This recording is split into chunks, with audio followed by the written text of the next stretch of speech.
In 1959, 9 hikers set out on an expedition through the unforgiving Ural Mountains of Soviet Russia.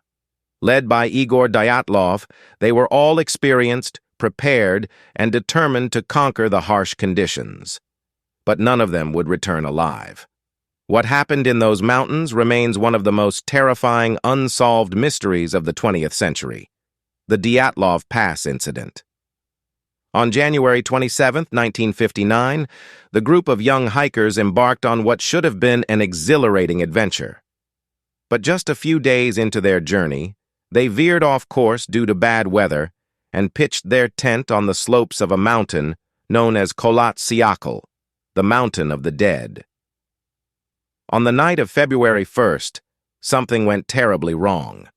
The hikers ripped open their tent from the inside and fled into the freezing wilderness, many without shoes or proper clothing, in temperatures that dropped below 30 degrees Celsius.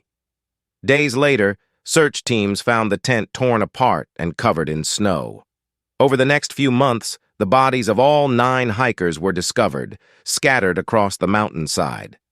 Some had died from hypothermia, but others had suffered horrific injuries. One had a fractured skull, 2 others had broken ribs, and 1 woman was found with her tongue missing. Strangely, there were no signs of external trauma that could explain these injuries, and the bodies showed no indication of a struggle.